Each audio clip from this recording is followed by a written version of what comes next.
Hello friends and welcome to DigiiMento. I hope I am audible to you. So let me know if I am audible to you, and if you are attending the classes, let me know. Okay. So if you are attending the classes, let me know. And yeah, let's start the lecture.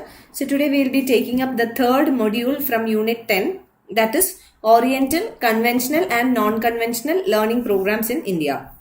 So we will be discussing about this in detail today.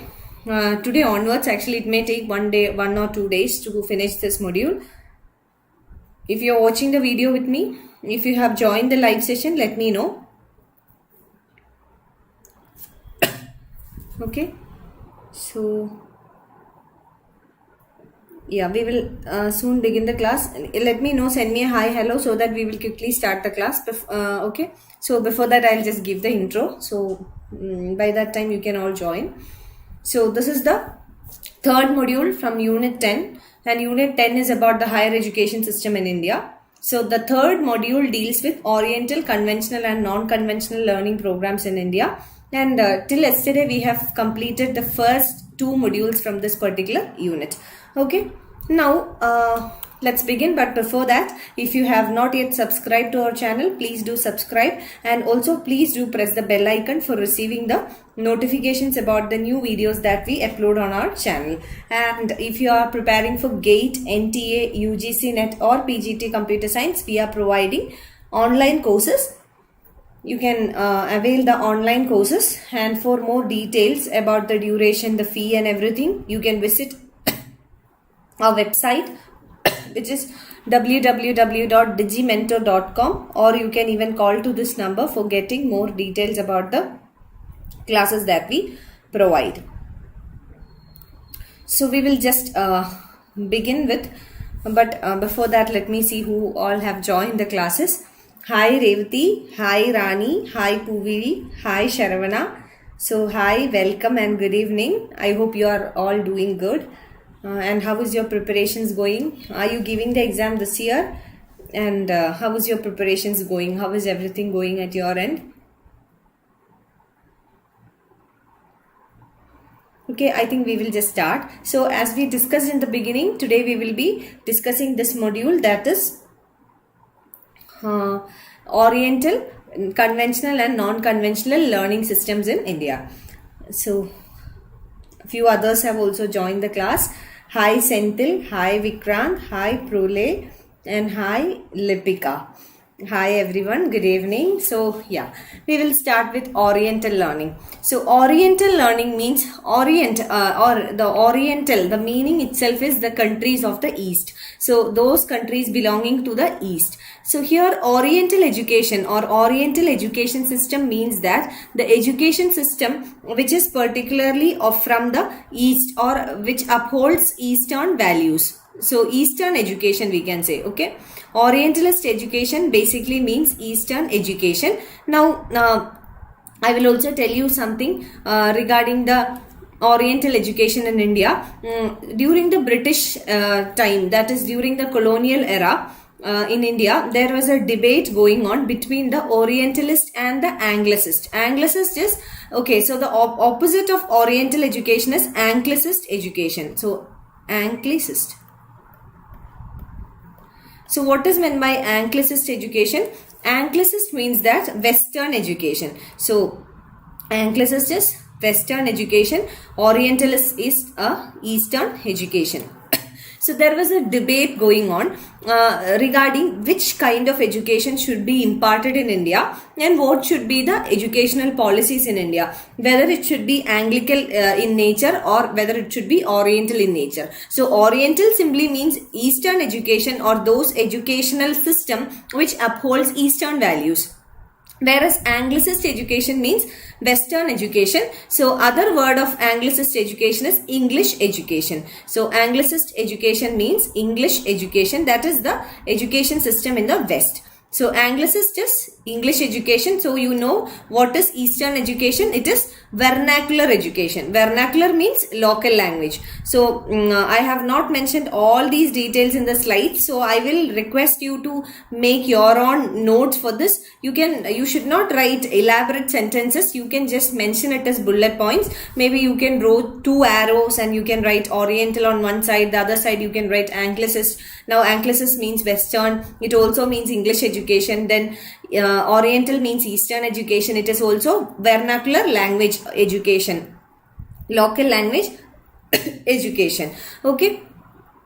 So the meaning of Orient is the countries of the West. So it implies to Eastern education. I hope this much is clear for you. Now, okay, Sharavana said going good, very good Sharavana. And Vani, hello Vani. Sumati, good evening ma'am, comprehensive topic expected today. No Sumati, I will just, maybe in 1 or 2 days we will start comprehension, don't worry about it.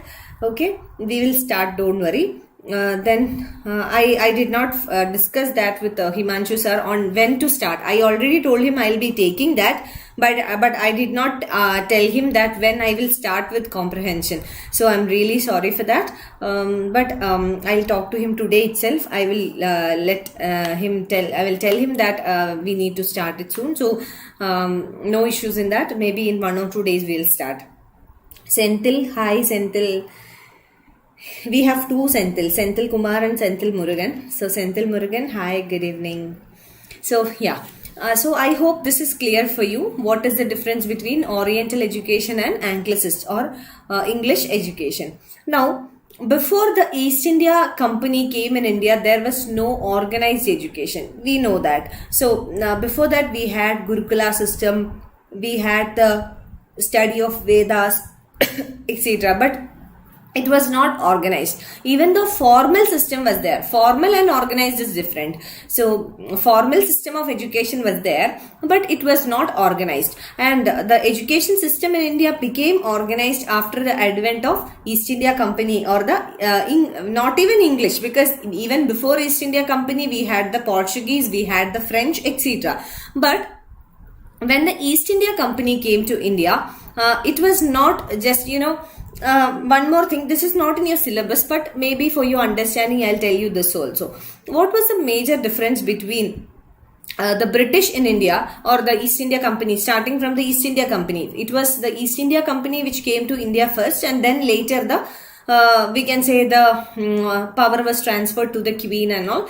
So what was the difference between British and before that we had French, we had Portuguese, etc. coming to India? So what was the difference?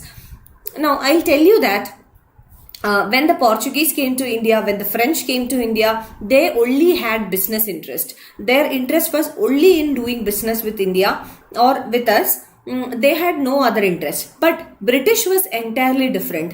They had definitely business interest, but their interest was for a very long term. So long term interest means that they did not only had commercial interest in India, but apart from that, they also wanted to establish a long term relationship here. They want to establish their colony here. They also wanted to establish their rule here. So what happened? The cultural interest was very much evident. They had a cultural interest in India. That is why they brought in so much of socio-religious reforms in India. So cultural interest is there, commercial interest is there, political interest was there, governance interest was there. So in all that sense, the British was entirely different from the previous foreign countries which came to India merely for the commercial interest or for the business interest. So this is not in your syllabus, but this is a common understanding that you must all have. So as an informed citizen, I will always say that because you have education, you are literate people, so it's very good to know about the cultural history of our country, to know about the history of our country, how we have transformed from what we were to what we are today. It is not just a case of a country, but it's always personally also good to always understand what was our past. and what we are today. How did we come up to what we are today from the past? So this is just a personal view that I have told you. So yeah, this is what. So English East India Company and the British in India, they were not merely of commercial interest. They were not just having a commercial interest in India, but their interest was little more wider, in the sense that they wanted to change the culture of India, the way Indians looked, the perspective, I mean the mental perspective of the Indians. They wanted to bring changes in everything, political administration, and the constitution that we have today. It is a result of the political changes that British brought into India. We know that our country had so many provinces and also many princely states, especially 3 provinces of Mumbai, Kolkata, and we had 3. One is Madras, Mumbai, second is Mumbai, and third Bombay, and then Kolkata. These were the 3 presidencies. Then then we had provinces, then we had provincial administration, then we had princely states. So we can say that what we have today, the political administration that we enjoy today, it is basically a result of what the British had made, the base that they made in India, especially through 3 acts, 1909, 1919 and 1935 Government of India Act. So yeah, so the British made an altogether a big change in India. It can be in terms of educational system, political system, administrative system, governance, cultural changes, and everything, the commercial system, etc. Now, there are negative sides to it. Definitely, I'm not supporting colonial rule. Definitely not. But I was just telling you the changes that British brought. Now, before the East India Company came in India, there was no organized education. Even though we had formal education, we did not had an organized education or a structured education in India. And Hindus and Muslims, who were the majorities, Hindus definitely majorities, Muslims were the minorities. So Hindus and Muslims had their own indigenous systems with a great tradition of learning. So these 2 religions, Hindus and Muslims, they had their own indigenous system, that is their own system, internal system, and their own traditional way of learning. So Hindus and Muslims had their own indigenous system. And the study of ancient and traditional education was called Oriental learning by the European and Britishers. So this traditional learning, that is the Eastern education, or what we called as vernacular language education. Definitely the local education, it takes place in vernacular language, that is in the local language itself. So this study of the ancient and the traditional education was called as Oriental learning by the Europeans and the Britishers. I hope you got an idea about what is Oriental education. So Oriental education is nothing but it is Eastern education, where the education is promoted, or where the education is delivered in the local languages, or what we call as the vernacular languages. And most importantly, it includes the study of ancient and traditional education. An example is Vedic literature or Vedic education. It's a kind of traditional education of the Hindus. So this is what was called as Oriental learning by the Europeans and the Britishers. I hope this much is clear for you. Once this base is clear for you, it's very easy to move forward. If you have any doubts in this, let us clear that before we move on to the next topic. No, not next topic, actually the continuation of it. So let me know in the comment section if you have any doubts. I'll take up the comments. Preeti, hi Preeti. Sumati, okay ma'am, hints to answer in minimal time is sufficient. Okay, we will do that, Sumati. And Kausalya Devi, hello, hi, good evening. So, any doubts? Hi Ajay, good evening. So, Lipika, it's clear. Kausalya, no doubts. Okay, so let's continue. Now, let's come to the Oriental learning programs. So ancient India had both formal and informal ways of education. But the problem was that even though there was a formal system of education, it was not organized or it was not structured. So ancient India had both formal and informal ways of education. Rani also commented, no doubts, it's clear. Sharavana, no doubts, it's clear. Okay, thank you so much. So ancient India had both formal and informal ways of education system. Now, at home, in temples, at pathshalas, stalls, chatuspatis and gurukuls. These were the centers of learning in the ancient period. So these were the centers of learning. Okay, so at home, in temples, pathshalas, stalls, chatuspatis and gurukuls. So these were all the centers of learning.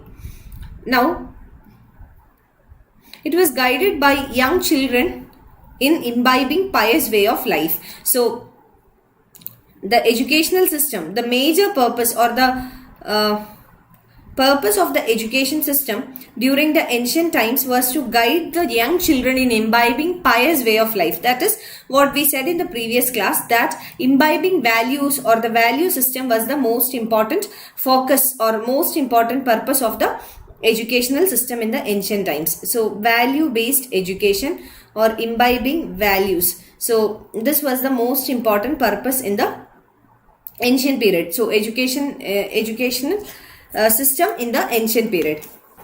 Okay, I'm sorry, I was just writing down a point which I forgot to discuss. I will discuss that. Okay. Now, so the most important purpose of education in the ancient time was to imbibe values, that is piousness in the way of life in young children. So the Vedic literature, it was all regarding the conduct of life, especially when we talk about Buddhism and Jainism philosophies.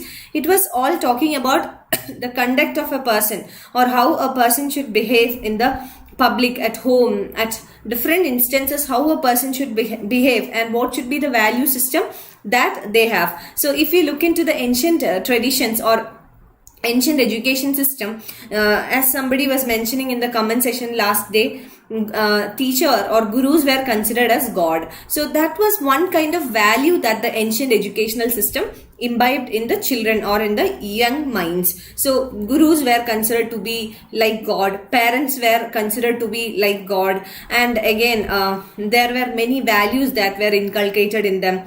Honesty was one such value. Then so many other things, like if we take from Buddhism, right conduct, not to steal. So all these things were certain values that the ancient educational system imbibed in children. So basically the ancient system of education, it was we can say that more than knowledge based. Definitely there was a component of knowledge, especially in the form of skills. Skill development was one purpose, but apart from that, a major role or major purpose of the ancient educational system was to imbibe certain values in children. Then there were viharas and universities that gave higher knowledge. So viharas, chaityas and viharas, we said the Buddhist and the Jain monasteries, and also the universities. We have already discussed about the ancient universities in India.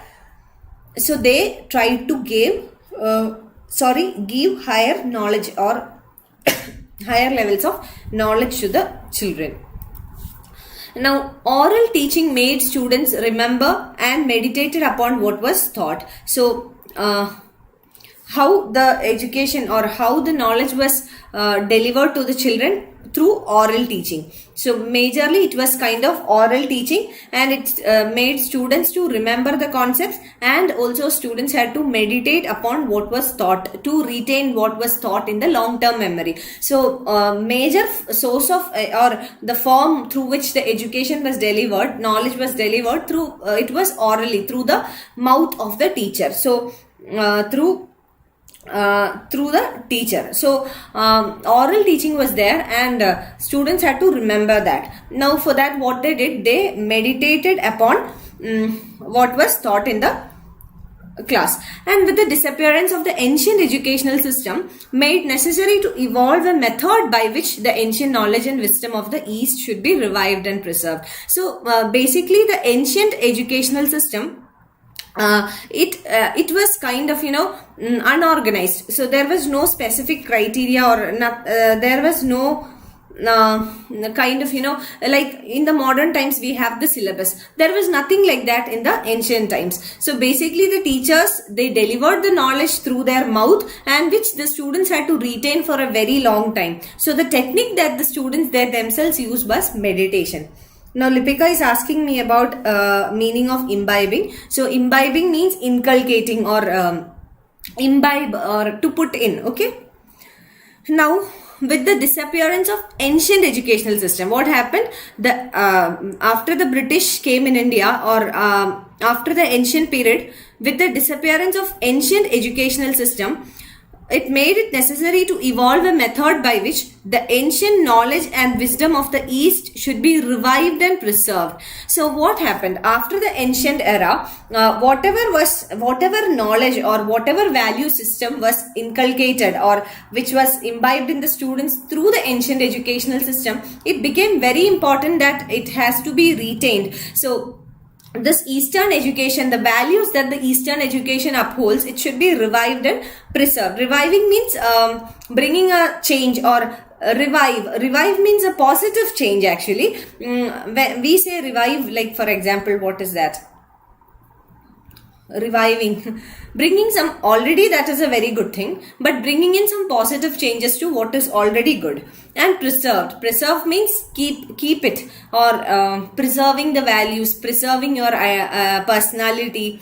So preserve means you keep it as such without degrading. Okay, that is preserving. So became very important. So with the upcoming of this Anglicist education or modern education, it became very important that we preserve our ancient traditions, ancient values, and what we learned in the ancient times. The Western scholars and Indian scholars, they started to preserve the ancient knowledge and education system, information, culture by setting up institutes and libraries. So this was the way by which the ancient scholars,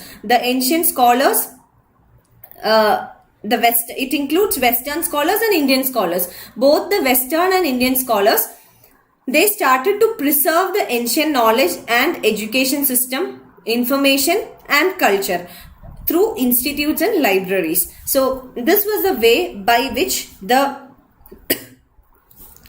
Western scholars and the Indian scholars, they preserve the ancient knowledge and education. Okay. So we know the transformation, it happened from the British era, from the colonial era, and even during the colonial era, it was considered to be important to preserve the Eastern values, the ancient values. So for that, what they did was libraries and institutes were set up to preserve the ancient knowledge that we possessed. So now we have completed that one topic. Now we are coming to Oriental Research Institutes. But before that, if you have any doubt, I want to clear that and then further move on. So any doubts, let me know.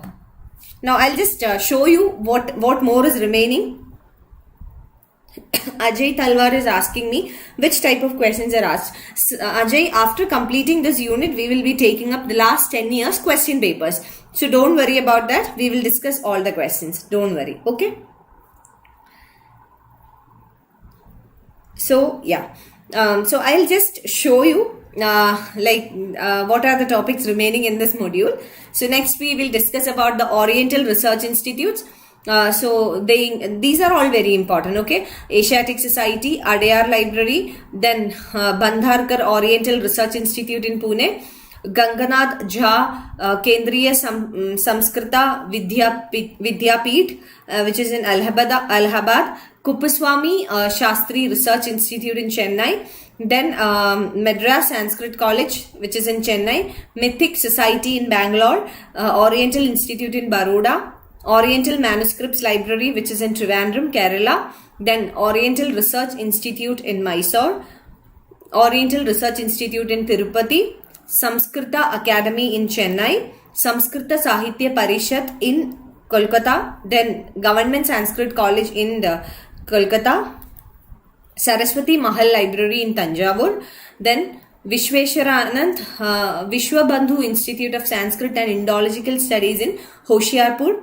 Then we will come to conventional. So this much is regarding the Oriental. Then next is the conventional learning programs. So we will discuss about that, the characteristics of conventional learning programs, advantages of conventional learning programs, the disadvantages. Then we will come to non-conventional learning programs, the characteristics, advantages and disadvantages. Now we will see what are the non-conventional courses offered by Indian universities. So some of them. Okay, so these are some of them. So this is all we will be discussing in this module. This is a very important module also. The previous one was also very important, especially the committees and commissions. So till now, if you have any doubts, let me know so that we will be continuing after clearing all the doubts from your end. Okay, Lab Singh 9 has commented, good evening. Classes are on different times. No, every day we have the classes at 7:30. So 7:30 is the time. So from 7:30 to 8:15, this is the class timings of paper 1.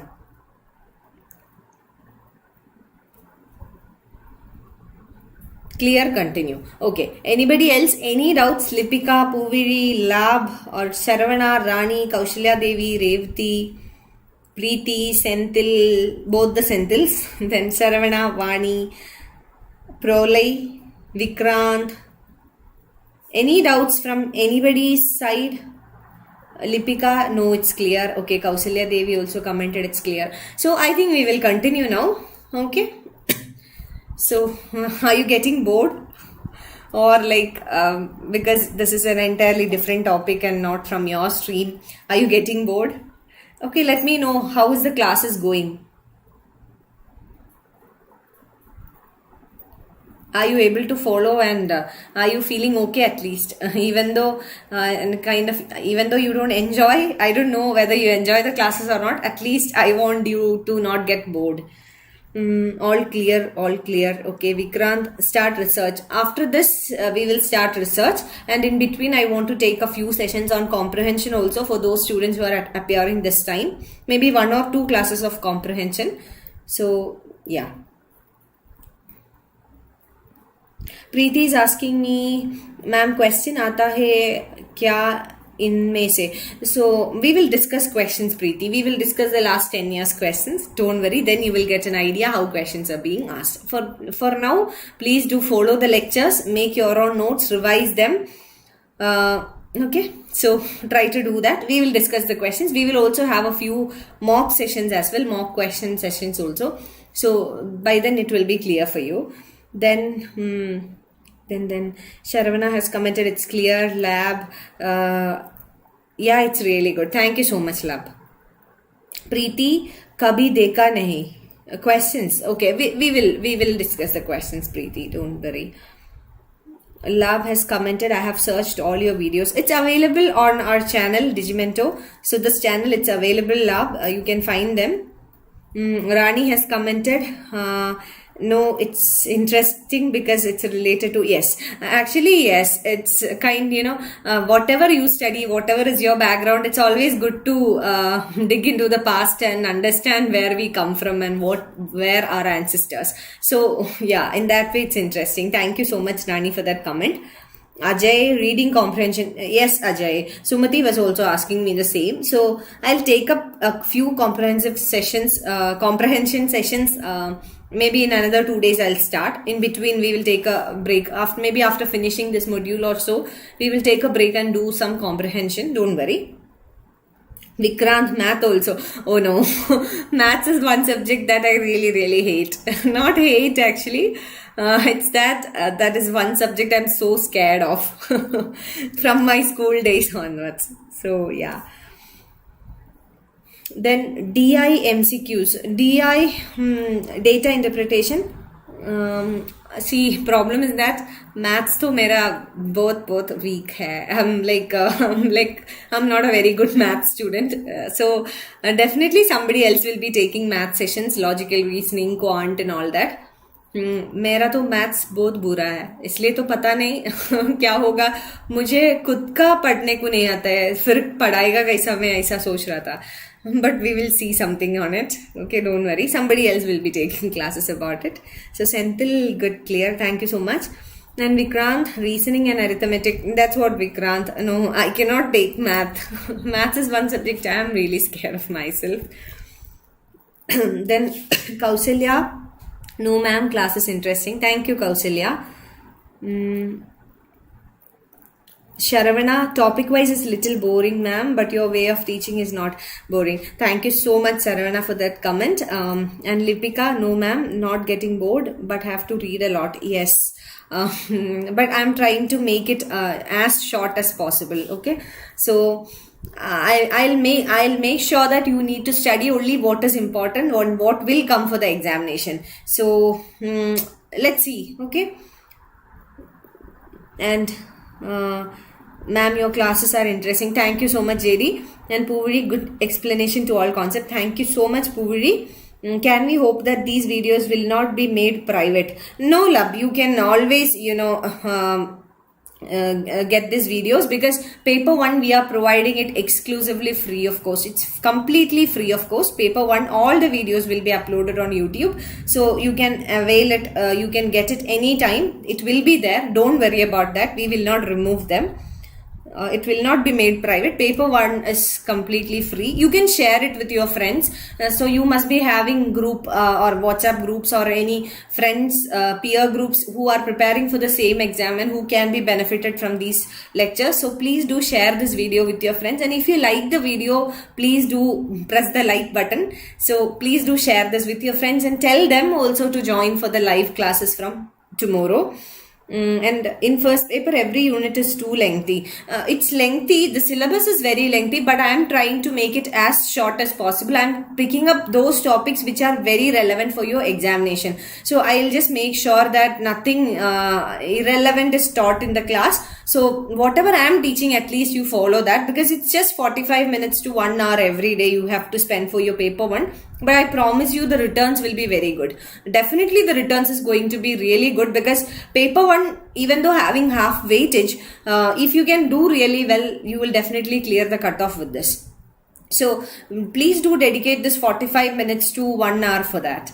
Okay, Lipika and Jenny, mock test for every unit. Yes, Jenny, we are doing that, and for the last unit we did a mock test. I think we did 2 tests, and we discussed the last 10 years question papers as well from that unit, questions also. So we will be doing that. We will be following the same pattern for every unit. Don't worry about that. Okay, we will do our best from our side. Not just me, the whole team of DigiiMento is there to help you. Everyone is there for you. So we also want you to clear this exam, and it is in your success that we become happy. So definitely we all are there for you. Our team is there for you to help you anytime. Whenever you need anything from us which we can do for you, we are there for you. So you can completely depend on us. This is from my heart. I tell you that you can trust us, you can depend on us. We will definitely be there for you in this journey.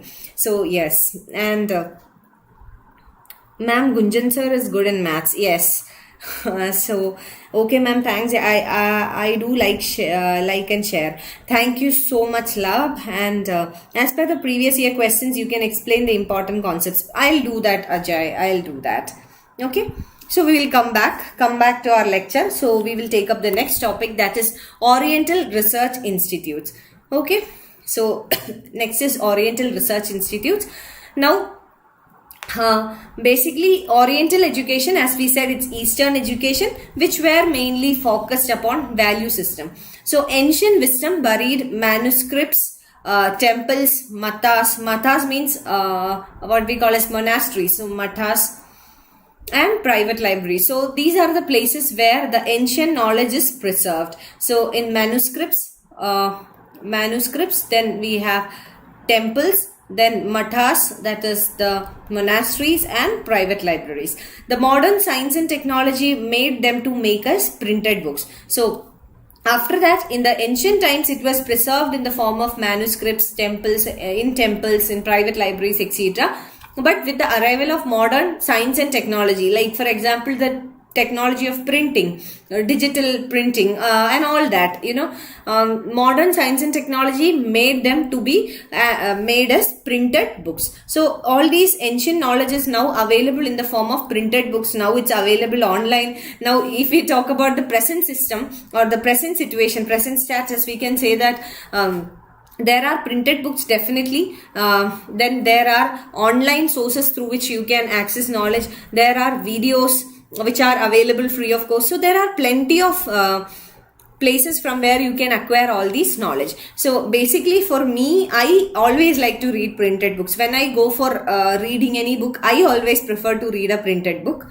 But there are so many people, I also know, my friends also, who likes to read on the laptop or on the mobile using this digital sources also. So the modern technology has made everything accessible and also very much affordable. Then 16 institutes and libraries worked in collecting and collating manuscripts in the Oriental languages. Manuscripts in the Oriental languages deals with, so these are the subjects, okay. So these are the subjects in which the manuscripts in the Oriental languages deals with. So one is religion, next we have philosophy, literature, grammar, arts and sciences. So these are the different subjects in which the manuscripts deal with. So religion, philosophy, literature, grammar, arts and sciences. Now we will start with a few of the ancient Oriental research institutes. So one is Asiatic Society. So Asiatic Society was established by Sir William Jones in AD 1794. So Sir William Jones. The name of the society underwent several changes during the last 2 centuries, but this is important for you to remember who established it. So Asiatic Society, Sir William Jones. We have the Adyar Library. Now Olcott. Olcott is also Colonel Olcott. Olcott is also a socio-religious reformer. So Theosophical Society is another contribution from Olcott. So Theosophical Society. Colonel Olcott and Madame Blavatsky, they jointly founded the Theosophical Society. So the Adyar Library was established by Olcott in AD 1886 and it has grown into a research center in Oriental studies. So it conducts research in Oriental studies, in Eastern education. Their journal is Brahma Vidya. So this is the journal that they publish. Next is Bhandarkar Oriental Research Institute, which is in Pune. So Bhandarkar Oriental Research Institute, it was started in AD 1970 to commemorate the life and works of R.G. Bhandarkar. So this is in Pune, Bhandarkar Oriental Research Institute. So from all these, what is important is the purpose and also if there is any important publication and also who established it. So that is important. So Bhandarkar Oriental Research Institute in Pune started in 1917. Year and all not very important. And this was to commemorate the life and works of R.G. Bhandarkar. And it brings out periodically the annals containing the research papers. Lipika has commented, please start research aptitude after unit 10. I read only your note copy. Definitely Lipika, we will do that. Don't worry. I will start research. Definitely I'll do that. Okay. Next is Ganganath Jha Kendriya Samskrita Vidyapeeth, which is in Allahabad. Sorry.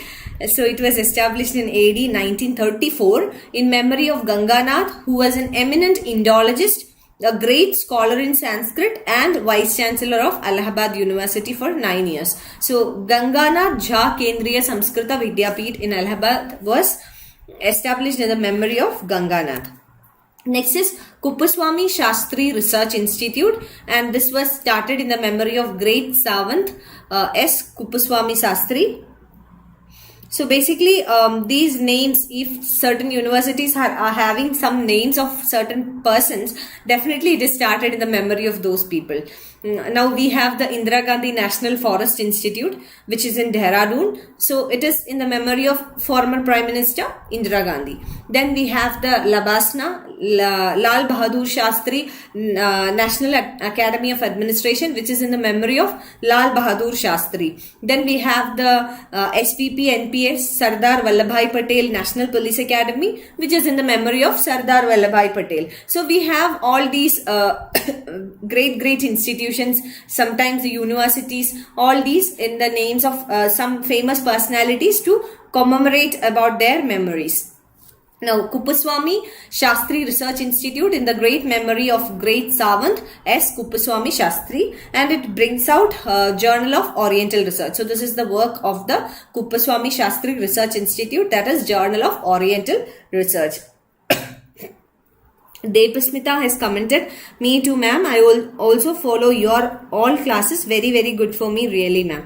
Thank you so much Depasmita, Lipika and everyone else, thanks a lot. Your comments means a lot to me. I mean, I really feel very happy and this is the biggest remuneration that I can get. Thank you so much everyone. Next is Madras Sanskrit College, which is in Chennai. It was established in 1905 by V. Krishnaswamy Iyer. So, V.K. Iyer or V. Krishnaswamy Iyer. So, certificate awarded to successful students was for Visarada degree, Vedas, Vedanta, Mimamsa, Smritis and some allied subjects. So they award certificates. Madras Sanskrit College, which is in Chennai, they award certificates to successful students for their studies in Vedic literature and Vedas, ancient literature, etc. Next we have Mythic Society, which is in Bangalore. It was established in AD 1909 by the initiative of F.J. Richards. And it is devoted to the study and research of religion, philosophy, history, ethnology and culture. So these are the subjects they are specialized in. Okay. So AD 1909, it was established and it was an initiative of F.J. Richards, and it is devoted to the study and research of religion, philosophy, history, ethnology and culture.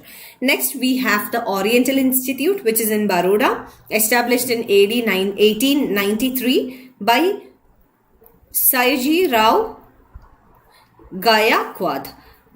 Now it's a part of the Sanskrit section of the Central Library of Baroda. So it's a part of Sanskrit section of Central Library in Baroda. So who established this? Important for you in examination.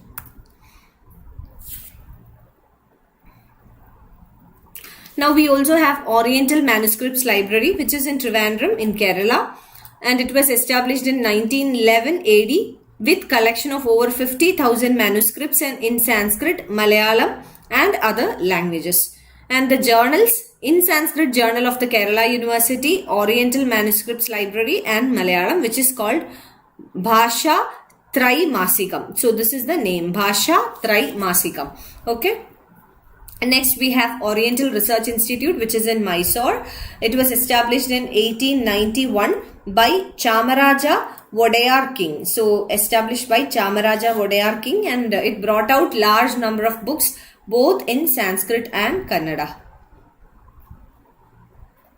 So who established this? Important for you.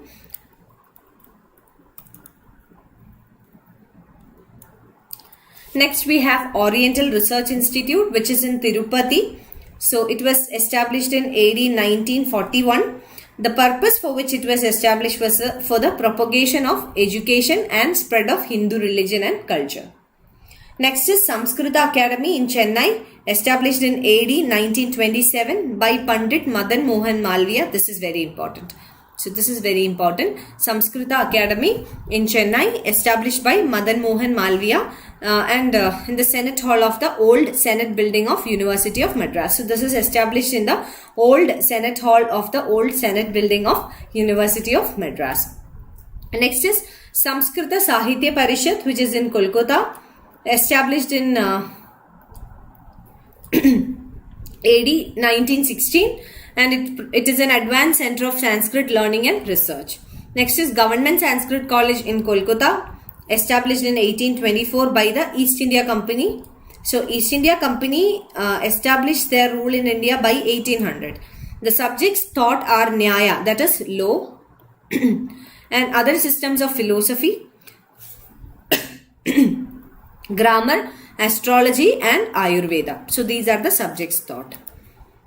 Next is Saraswati Mahal Library in Tanjavur, which was established in 16th century AD, and it contains one of the largest and the most important collection of Indian manuscripts in the world. Next is the Vishweswaranand Vishwabandhu Institute of Sanskrit and Indological Studies, Hoshiarpur, established in AD 1903 to prepare word indices for the 4 principles of Vedic Samhitas. So this is the aim with which it was established. And the institute was originally known as the Vishweswaranand Vedic Research Institute. Okay. So these are the various Oriental institutes that we have, Oriental research institutes that we have. I am sure that after going through so much of names and institute names, the person who established and all, you must be very confused and you must be feeling that, oh, it's very difficult to remember. Just go read it 2-3 times, who established, the purpose and all. It will stick on to your memory. Don't worry about it. Tomorrow what we will do is, tomorrow before we start the next topic, we will quickly revise all of them. Okay, all these research institutes. So one more time when we revise it, I'm sure you will have little more clarity. Okay, tomorrow we will do that. Don't worry. We will just go through. We will take 2 minutes to revise them in the beginning. Okay. So I think I'll wind up for today and I'll meet you again tomorrow. Don't forget the timing, 7:30. Okay, this is the time. Every day we are meeting. And also, if you like this video, do share it with your friends also and tell them also to join for the sessions from tomorrow. Please do take care. I'll see you all tomorrow. So take care and thank you so much for watching this video. Thank you. I'll see you. Bye. Hello friends and welcome to DigiiMento. So we will be continuing our discussion on this topic. We were discussing this topic yesterday also, Oriental conventional and non-conventional learning programs in India. So we will be continuing with this today also. So already we have begun this. Let's continue. If you have joined with me in the classes, please do let me know. Send me a hi and hello so that I'll know that you have joined for the classes, so that we will quickly start with our topic, with our discussion. So let's begin. And before that, if you have not yet subscribed to our channel, please do subscribe, and also please do not forget to press the bell icon for receiving the future notifications from us. And also, if you are preparing for GATE, NTA, UGC NET or PGT Computer Science, you can visit our website. We are providing online courses for the same. So this is our website, www.digimento.com, or you can call to this number for getting more details about the courses that we provide.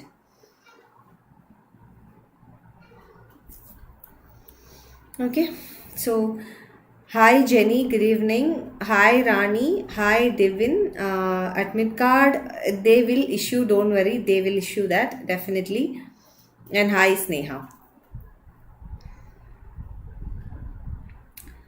So yeah, let's begin. So we will quickly revise what we learned yesterday, and I think there are some new students who have joined the classes today, and for them also this revision will be helpful. And if you have already attended the sessions, that's okay. It will be a revision for you. We will quickly take 2 to 3 minutes to revise what we learned yesterday. Okay. Hi Revati, good evening. So just 2 to 3 minutes, we will quickly see what we learned till yesterday. So yesterday we took up this new topic, that is Oriental learning. And I already told you we can broadly classify the learning systems into two. One is Oriental, another one is Anglicist. Now Oriental means Eastern, Anglicist means Western. Now, under Oriental learning, vernacular languages are promoted, or education through the medium of vernacular languages is promoted, whereas in Anglicist or Western, education through English medium is promoted. Okay. So these are the differences. Now, Orient means countries of the East, or therefore it is called Eastern education. Now, this is about how we developed the organized education in India. Before the East India Company's arrival, we did not have a organized education, though we had a formal learning system. And before that, for the Muslims and for the Hindus, we had our own indigenous systems and traditional way of learning. Okay. So this ancient and traditional education is called Oriental learning by the Europeans and the Britishers. Now, Oriental learning programs. So yeah, we have already seen that yesterday. Quick revision. So just you can go through the slides. I'll quickly revise. So the Oriental learning programs were undertaken in homes, temples, pathshalas, stalls, chatuspatis, gurukuls, etc. And this guided young children in imbibing pious way of life. That means values. So as we discussed yesterday, this Oriental educational system tried to imbibe values in the students, and viharas and universities also provided formal education, though it was not organized. Then the most common way of teaching was oral teaching. That means through the mouth of the teacher, the student learned the things.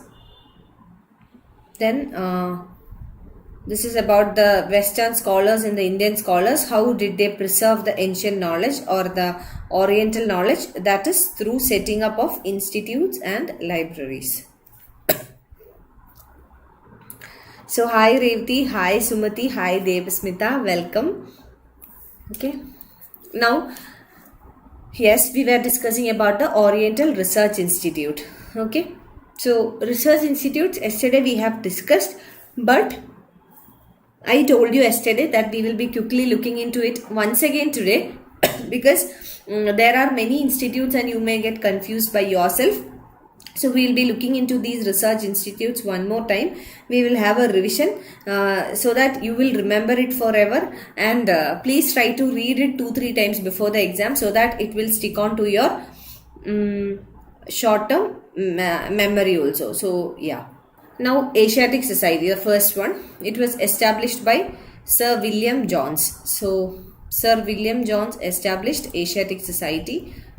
So I told you who established is very important. Now when we learn about these research institutes, who established and what was the purpose, if there is any specific purpose, that is important. Okay, so these are the two things that you have to remember.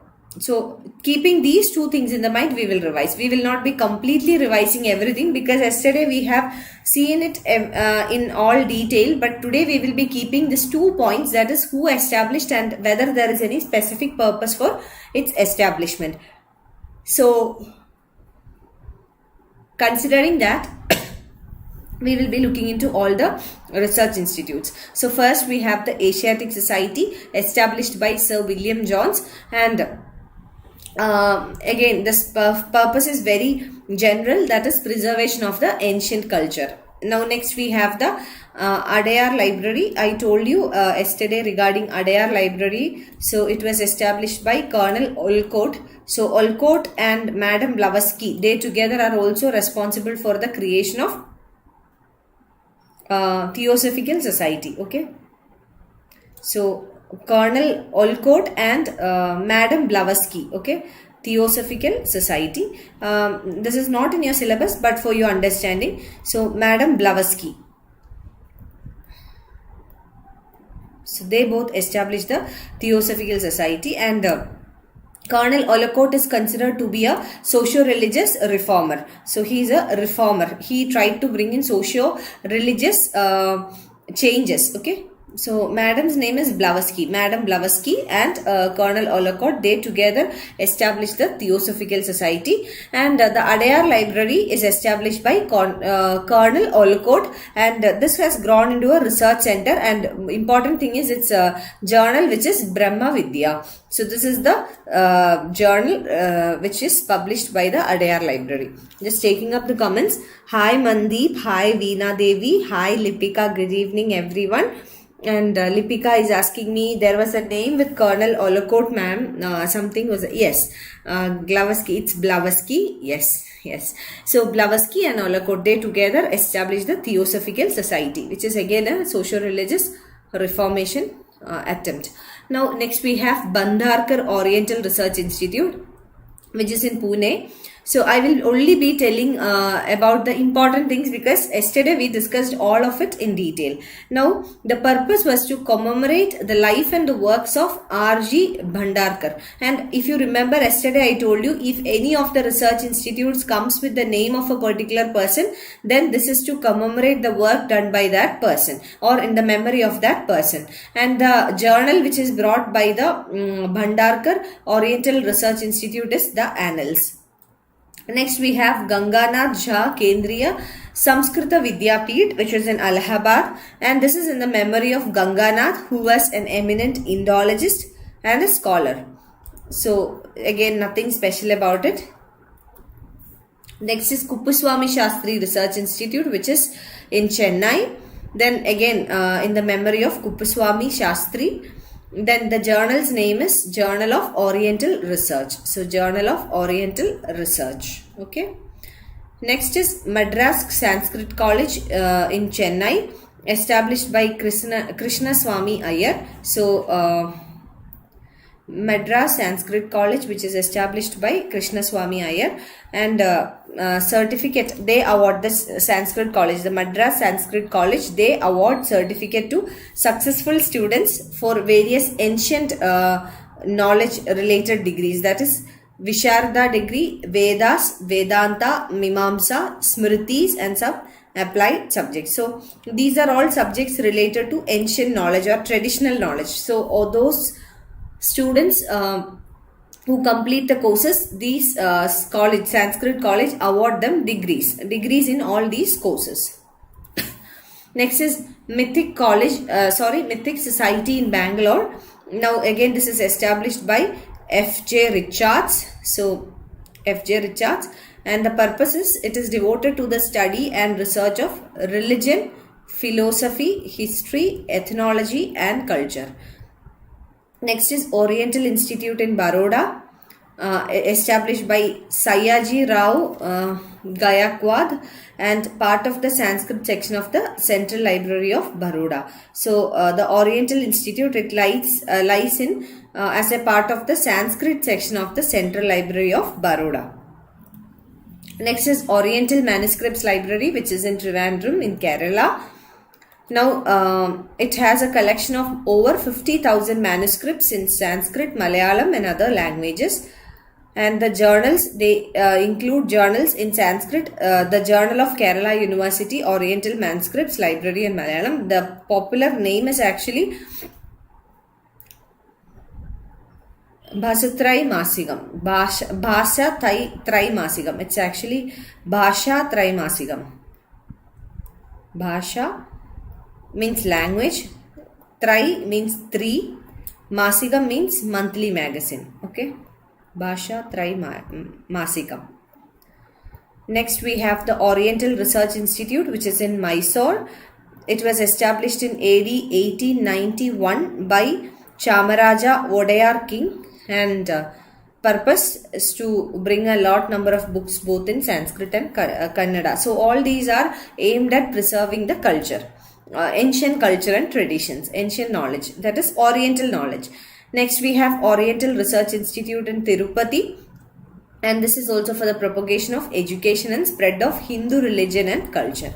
Next we have Samskrita Academy, which is in Chennai. Again, this is very important because Samskrita Academy was established by Pandit Madan Mohan Malviya.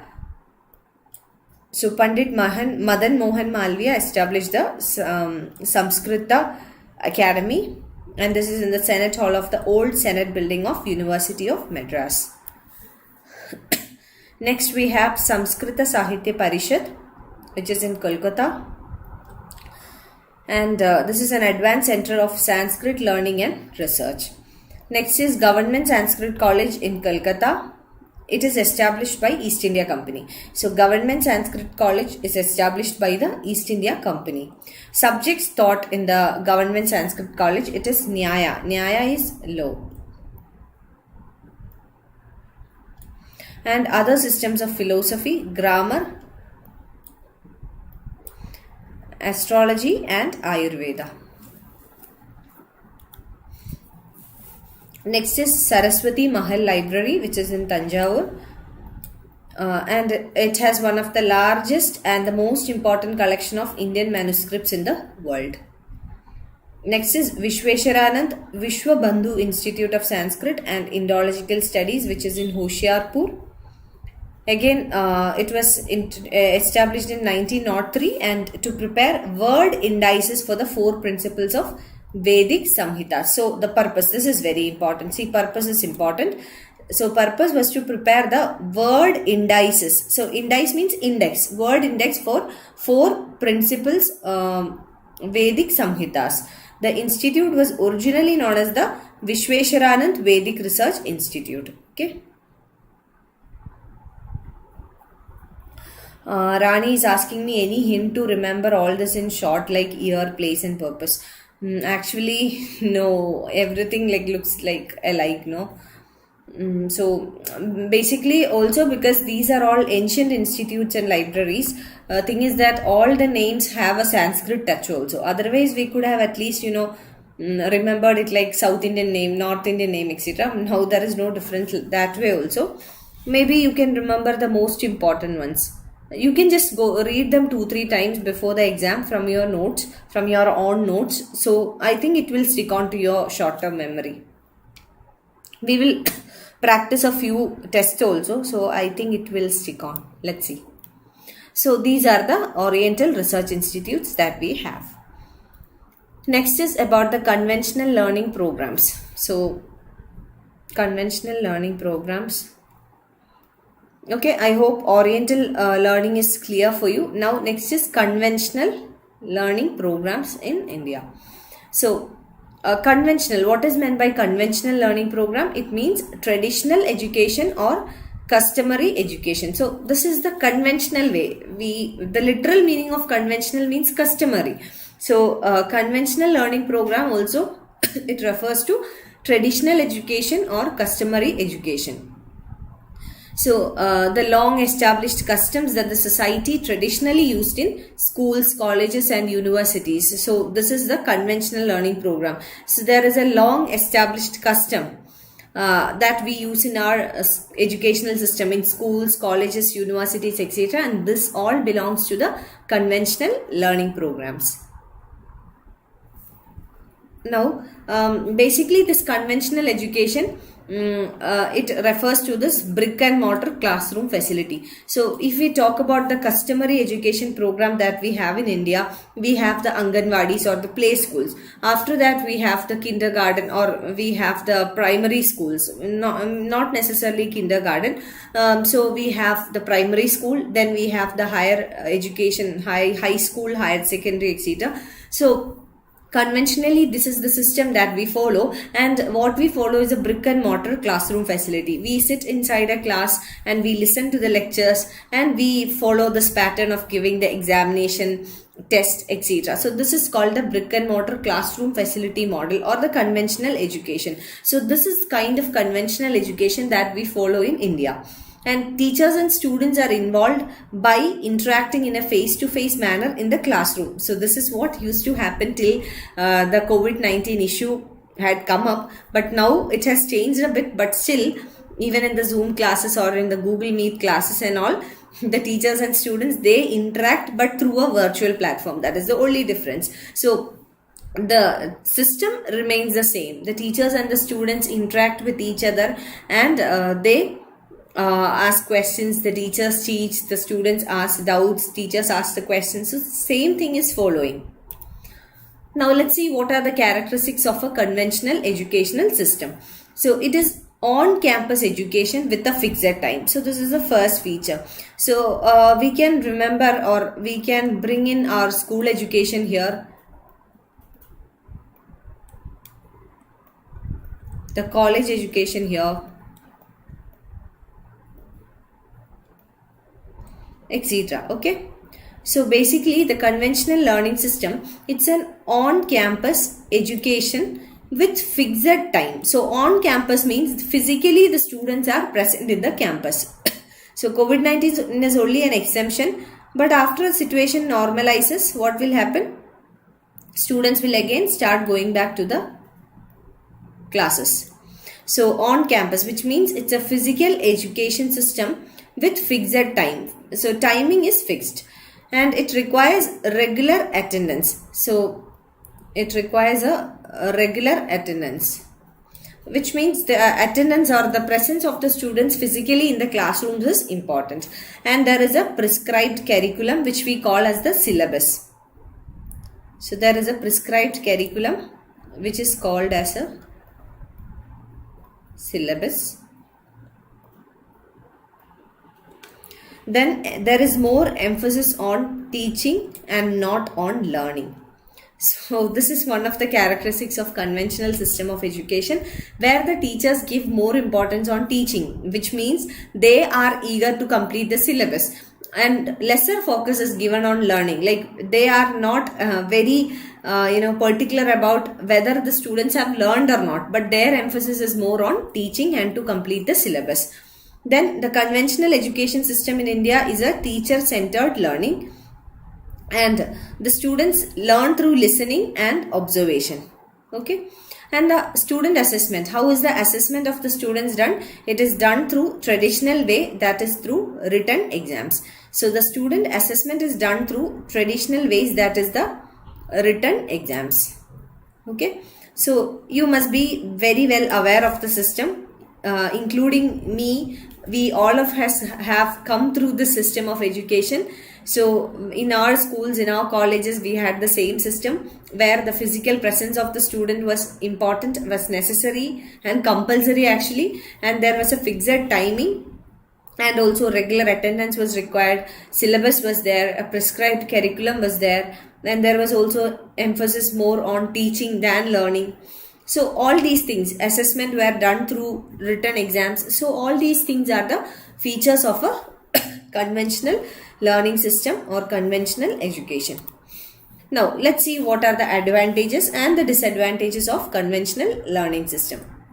First we will come to the advantages. First one is active learning. That means there is an interaction between the teacher and the student. So this encourages active learning from the teacher. So students who are physically present in the class make sure that they learn from the teacher. It maintains an interpersonal relationship. Now, if we talk about one of the most important disadvantages or one of the most important challenges of online teaching or virtual teaching is that it does not help in maintaining a interpersonal relationship or a social relationship. It can be of different forms. One is between the teachers and the students, then peer to peer or students to students. Then there are also other people who are present in a school or a college. So such kind of interpersonal relationship cannot be maintained in online learning. So one advantage of the traditional method of teaching that we follow, or the what we call as the conventional method of teaching that we follow, is that it maintains interpersonal relationships. Okay, interpersonal relationship, whether it is between the teacher and the students or between the students. And not all majors can be taught online. That means there are various subjects which cannot be taught online, or the efficiency will be very less if they are taught online. So such things has to be taught through a direct method, or what we call as a classroom facility. Now it allows access to libraries and research materials. I think I told you this point yesterday. There are many online libraries available now, digital libraries available, and lot number of research materials are also available online. But the problem still is that that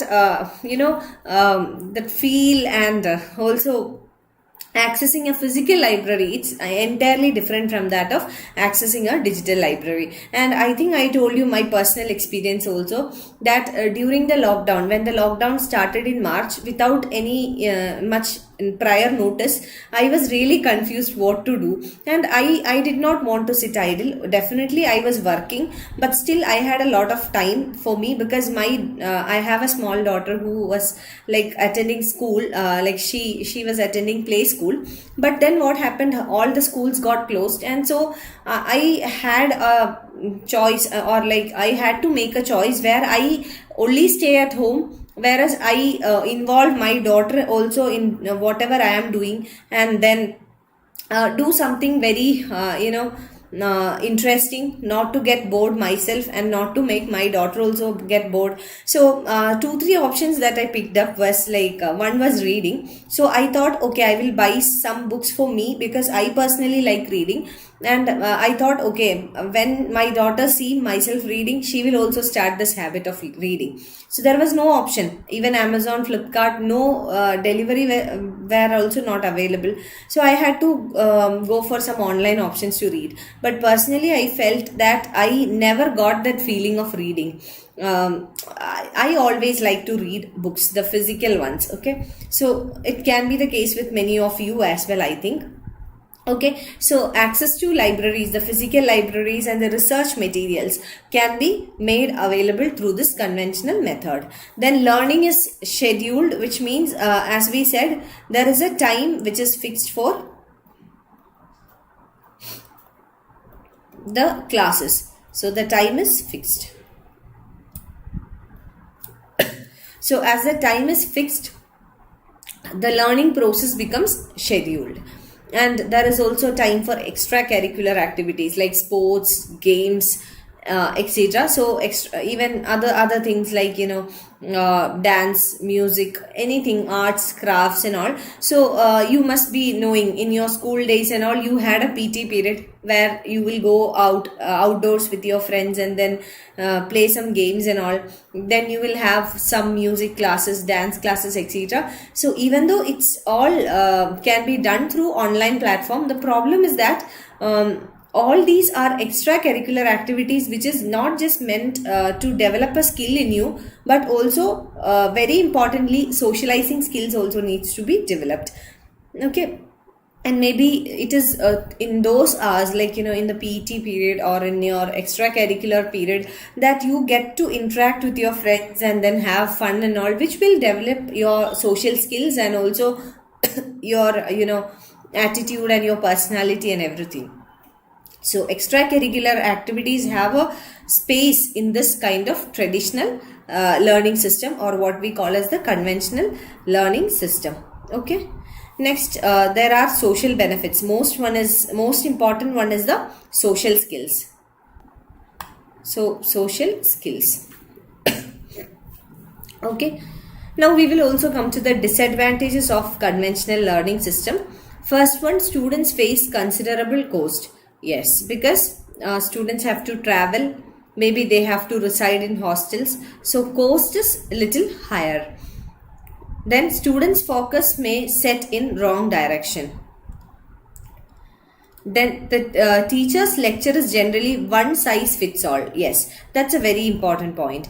Key that if you remember your school days especially, I do remember that the way that one student understands a concept would be entirely different from that of the way another student understand. So teacher will give you the lecture in the classroom, and he or she may not be, and I'm not telling about all the teachers, there are so many passionate teachers which I have come across in my school days, in my college days, but there are many teachers who generally what they do, they have some kind of prepared notes for their subject, and over so many years, maybe they are teaching for the last 15 years and they are using the same notes without even revision or without even upgradation. They will use the same notes to recite in the class, and they will just take the lecture in the class and then try to finish the syllabus. So they adopt a one size fits all criteria. So this is one of the disadvantages. Next is the rigid schedules, which means they are not flexible. The schedules are not flexible. As we said, the timings are fixed, and therefore what happens, the learning becomes very much rigid. Now, in your school days or in your college days, most of your time you spend on academics. So, even if you want to do something else, then you have a very rigid schedule so that you cannot find space for something else. Then, in this traditional method, there is very less chances, or they rarely allow for any self-pacing towards a goal.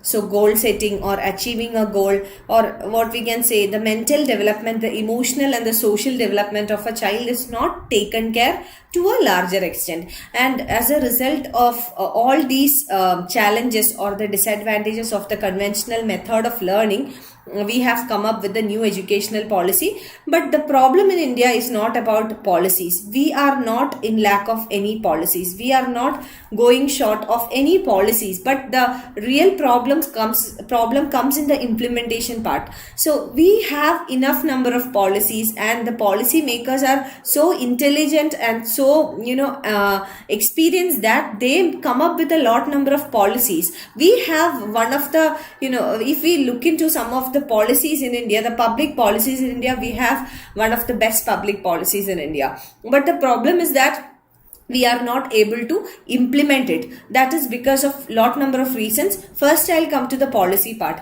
For example, we have the Right to Education Act, RTE Act, which is one of the game-changing legislations in India, or we can say rather the world. Another thing which is not in the educational sector is the RTI, Right to Information. Again, a very important legislation in the world democracy itself. So these are all game-changing legislations, policies that we have in India. But where is the problem? The problem is not in the sense that we lack policies, but we lack proper implementation of these policies. So even though we have a lot number of legislations and public policies in India, we are not able to implement them very well. Now, what are the reasons or why we are not able to implement all these policies properly? First reason is the diversity of the country. Diversity is not just cultural.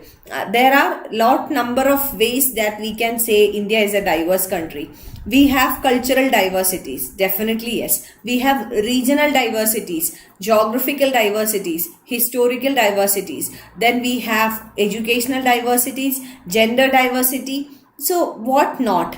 I'll give you some examples. Like for example, now let's take the state of Kerala, which is a southern state. The educational diversity, if we compare Kerala with that of Bihar or UP or Jharkhand, etc., there is an educational diversity, which means in Kerala there are lot number of literate people.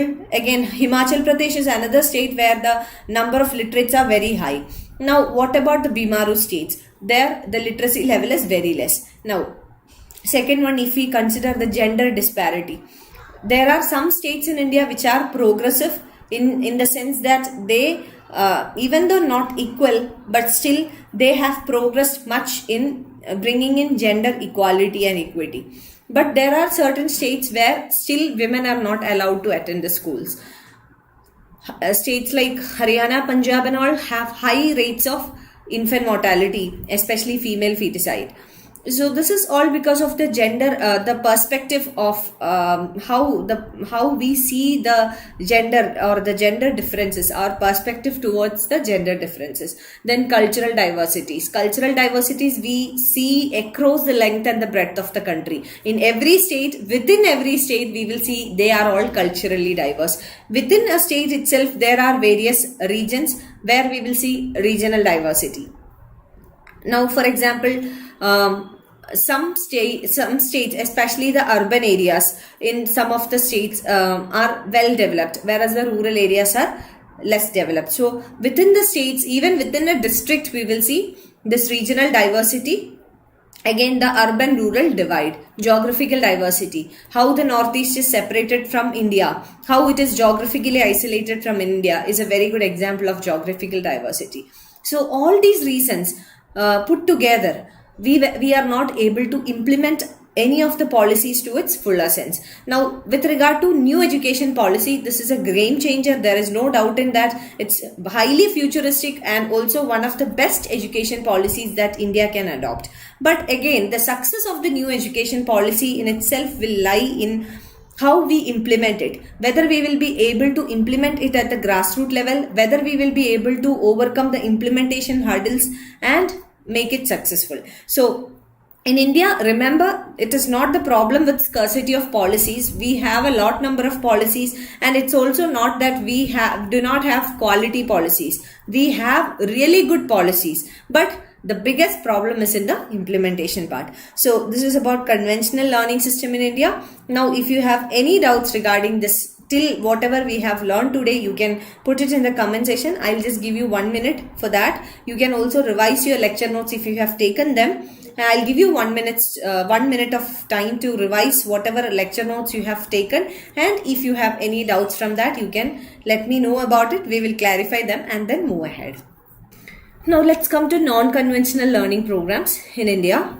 So non-conventional means non-traditional. So here the education system is in a way that the teaching and the learning activities is offered. So teaching and learning activities is offered other than the on-campus with fixed time classrooms. So here there is no fixed time. So here the teaching learning activities is offered other than on-campus, that is off campus. So here the teaching learning activities takes place off campus,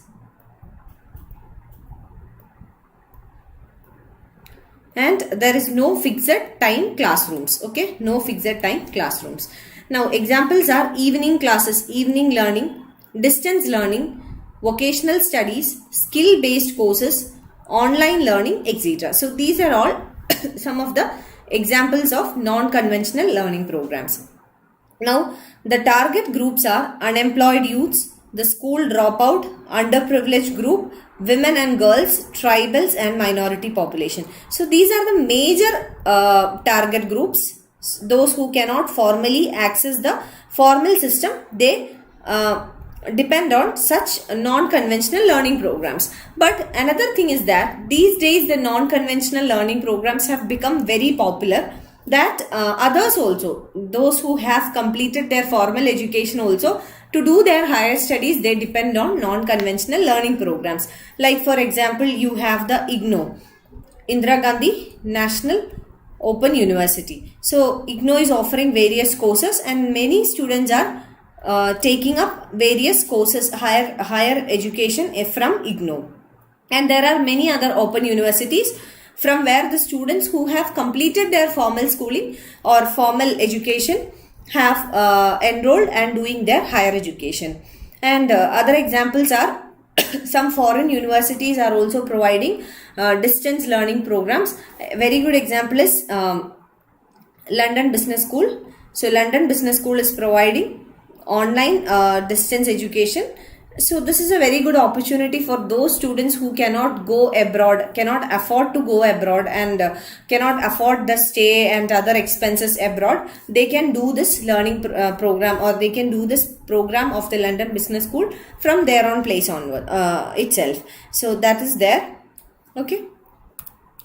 Next, we will come to the characteristics of non-traditional learning programs. So they are learners oriented. They are not teacher oriented. They are learners oriented, because mostly they will provide some study material or some recorded classes and all. So learner oriented classes are provided, and there is no fixed curriculum. Then it is very cost effective. So those who cannot afford the formal education, the other one, they can go for this non-traditional. So it is also linked to employment, especially vocational training, skill training, etc. They are linked to employment. How? As they provide some kind of skill and all, after they finish their course or their program, they will be eligible, or they will be equipped to find some employment. So basically they are skill oriented, and it is continuous, and it also will help in the improvement of quality. So these are the characteristics of the non-traditional or non-conventional learning system. We will see the advantages and disadvantages. Then we will see what are the different types of non-conventional courses offered by Indian universities.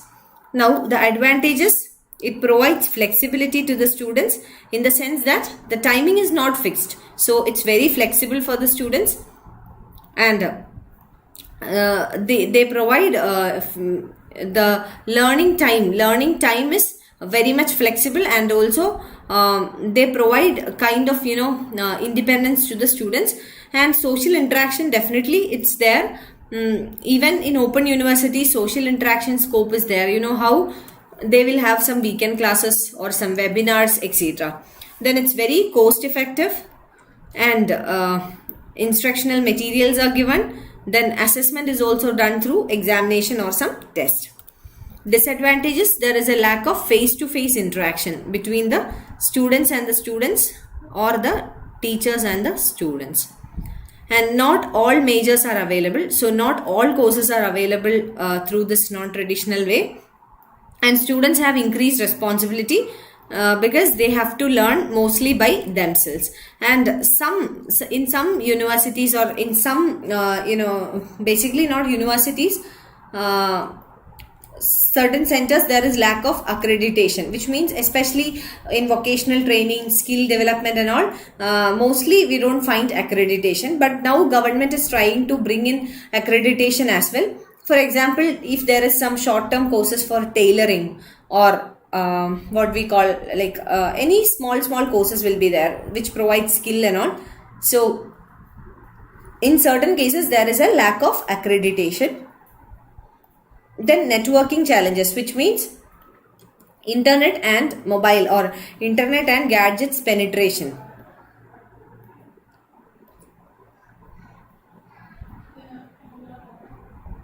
So internet penetration and gadget penetration might be low. We have seen during this lockdown period that when schools started taking up online classes, in many places, especially in rural areas, we have seen many students do not have access to television or mobile phones or internet. So these networking challenges are there. And also there is lack of interaction between other students. That is, peer-to-peer interaction is also very less. The scope is very less. Now let's see some of the non-conventional courses which are offered by Indian universities. So it's something interesting also. So tea tasting. This is one course which is offered by Birla Institute of Futuristic Studies in Kolkata. So they provide a non-conventional course in tea tasting. Have you ever heard of a course for tea tasting? Next one is pet groomers. Whiskers and Tails Franchise and Pet Grooming Academy in Mumbai is providing a course on pet grooming. Then gerontology, which is provided by Ramnarayan Rua College in Bombay, Mumbai. Then Gandhian Thoughts, Yashwantrao Chavan Maharashtra Open University in Nashik is providing a course on Gandhian Thoughts. And also now recently IGNOU has also started a PG course in Gandhian Studies, Gandhian Thoughts. Next is ethical hacking. Indian School of Ethical Hacking, Kolkata is providing a course on ethical hacking as well. So these are all non-conventional. You will not find these courses everywhere in common universities and colleges. Next is spa management. Ananda Spa Institute in Hyderabad is providing a course on spa management. Next is carpet technology. The course is provided by Indian Institute of Carpet Technology in Allahabad. Next is museology. Maharaja Sayaji Rao University in Baroda is providing a course on museology. Cartography, Indian Institute of Technology, Mumbai. And flower arrangement, the Institute of Floral Design in Mumbai is providing a course on flower arrangement. Next is toy and game design. National Institute of Design is providing a course for the same. Next we have the crime analyst. Bureau of Police Research and Development is providing a course for the same. Dance movement therapy is provided by Women's Christian College, WCC in Chennai. So these are some of the non-conventional courses provided by some institutes and universities in India. You need not by heart all of them, but just for your understanding I have given you. Okay, this is not very important as such, but this is important for your general understanding. Okay, maybe when you clear the exam and all, and if you go for any interview, if such questions are asked, you can answer. So some additional knowledge, that's all. So RG is asking me, please provide top 50 MCQ. We'll do that. We will conduct a mock test, and then also we will do the previous 10 years questions from this unit. So we have finished this module as well. So this was the third module. From tomorrow we will start the fourth module of this unit. This is unit 10. Okay, I hope everything is clear for you, whatever we have taught in the class. So any doubts you can comment. I'll see you again tomorrow the same time, 7:30. So tomorrow is a Sunday, but still we will meet at 7:30. Don't worry. And please do take care and study well. Don't get tensed. Be cool, calm. Thank you so much for watching. And if you like this video, please do share it with your friends also. Do not forget to like this video. Thank you so much for watching. I'll see you again tomorrow. Bye-bye. Good night.